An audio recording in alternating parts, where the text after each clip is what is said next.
Bonjour, bonjour, ici c'est Dr. Ngomin, psychiatre en Outaouais. Je voulais faire une vidéo très rapide pour vous montrer comment fonctionne le site web repipsychose.org. Alors sans plus tarder, pour y aller, www.repipsychose, voilà, en un mot.org. Le site a été hébergé par l'Université McGill pendant 2 ans. Cette fois-ci, j'ai fait la transition vers l'Université d'Ottawa. Et c'était important qu'il soit hébergé soit sur un site reconnu par le gouvernement du Québec ou le système de la santé, sinon d'une université. En fait, ça a été assez compliqué à organiser tout ça dans les dernières années, mais finalement, j'ai réussi. Ça a été l'université de McGill pendant un petit bout de temps, mais la technologie, il n'y avait pas toutes les fonctionnalités nécessaires pour faire fonctionner le site comme je l'espérais.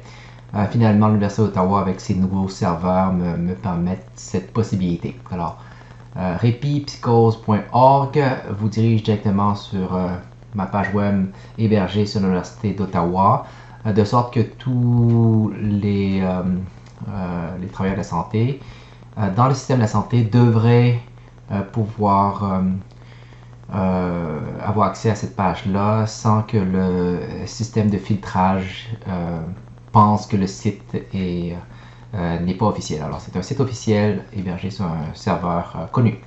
Alors, voilà.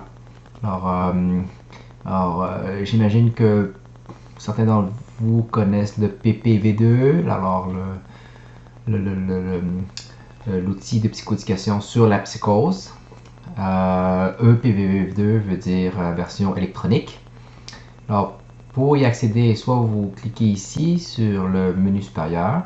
Alors, la psychose, c'est les 13 ou 14 slides en lien avec le syndrome de la psychose.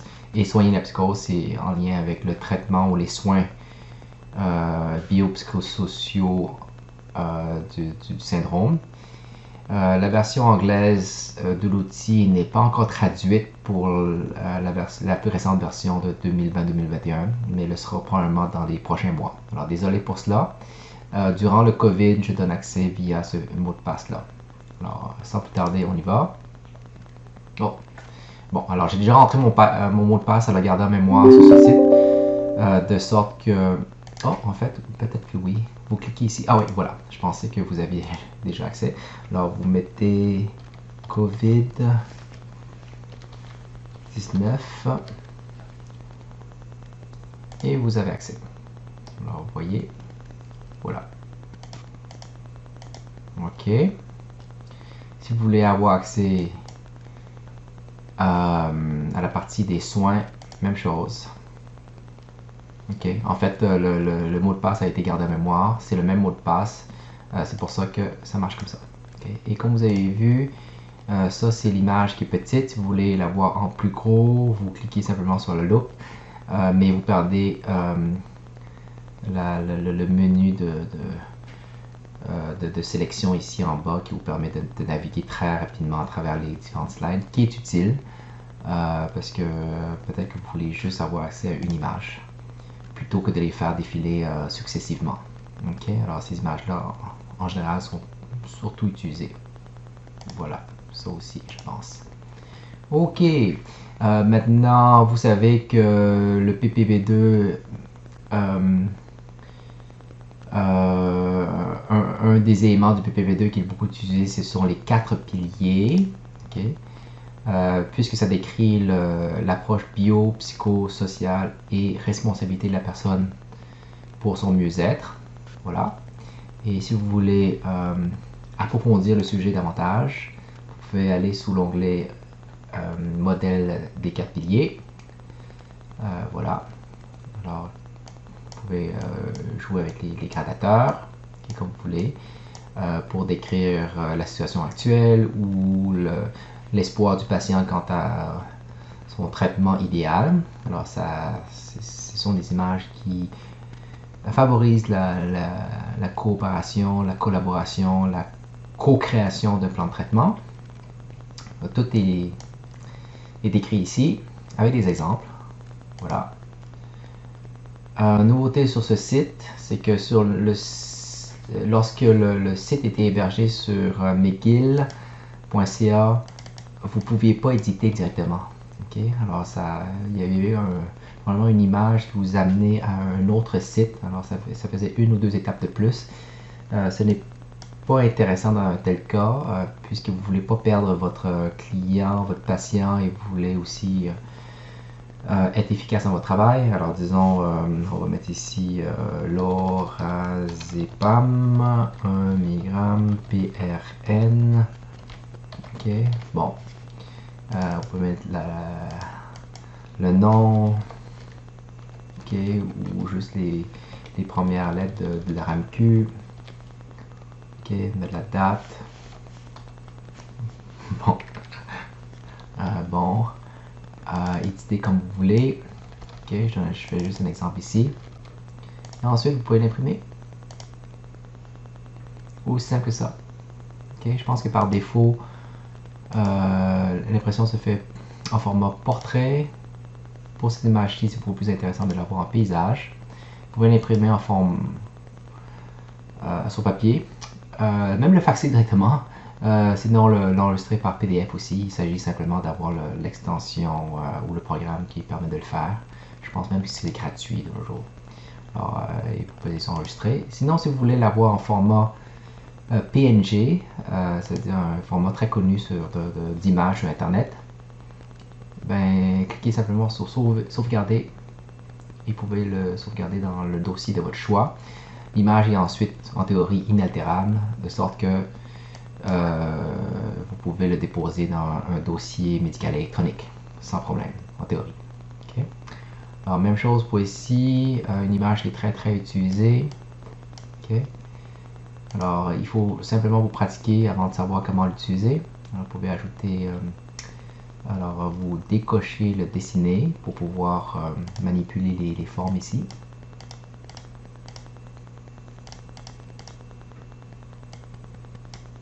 Ok, bon. Voilà, vous voyez.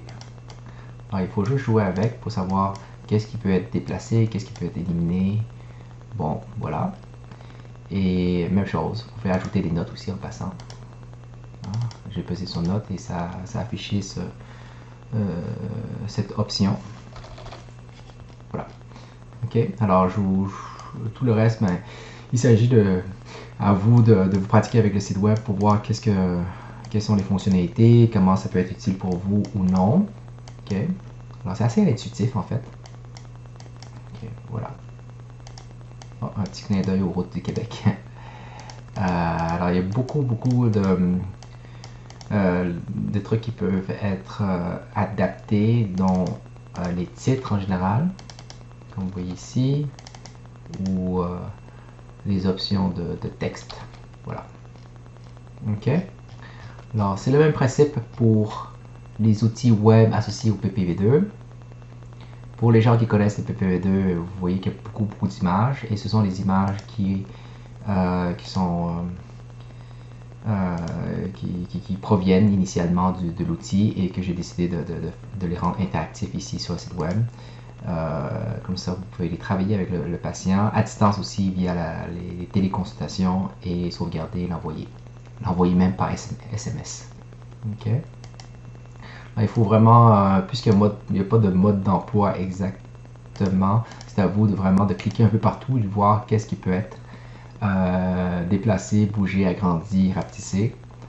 Alors, vous pouvez imaginer que cette image-ci sous-entend que la personne croit peut-être plus en cette hypothèse-ci que cette hypothèse-ci. En fait, on leur dit il y a un dérèglement au niveau de la dopamine, peut-être que ça serait ça le problème, plutôt que la réalité soit que tout le monde soit contre toi et te surveille. Voilà. Ok. Alors, les images sont assez intuitives. En fait, des fois, il y a des choses qui sont cachées un peu. Dans ce cas-ci, c'est quoi? Oh, ça, je savais pas qu'on pouvait le bouger. Alors, c'est un petit peu... Voilà. Ok.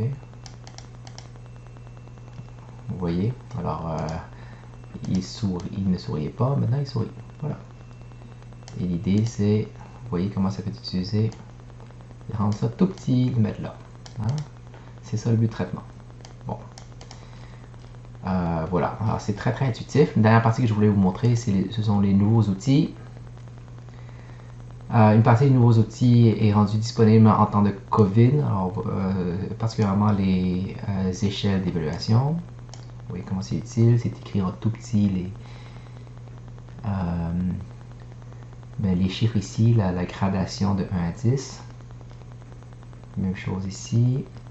Niveau de colère, peut-être que vous ne voulez pas évaluer le niveau de colère, vous voulez mettre, disons, contrôle, ou peu importe. Okay? Même chose aussi, niveau de risque. Alors vous voyez comment le vert, jaune, rouge est une échelle très très utile. Renverser aussi, ça peut être utile. Alors moins intéressant ici. Ou bon, ici ça chauffe. Alors à vous de voir lequel que vous préférez. Qu'est-ce qui est utile selon le contexte. Voilà. Et la dernière partie de cette mini vidéo est en fait une vitrine, une bibliothèque de plein de mini-outils que j'ai créés à travers les années. Alors, vous pouvez les faire défiler, voir qu'est-ce qui vous intéresse. Il y en a vraiment beaucoup et j'en ai d'autres à faire aussi que j'ai pas eu le temps de compléter. Mais c'est vraiment un travail qui s'est échelonné sur des années. Et si vous êtes intéressé, ben, vous me contactez en vous rendant sur l'onglet formation. Mon courriel est ici. Je liste aussi mes champs d'expertise. Alors j'espère que cette vidéo est utile. À la prochaine.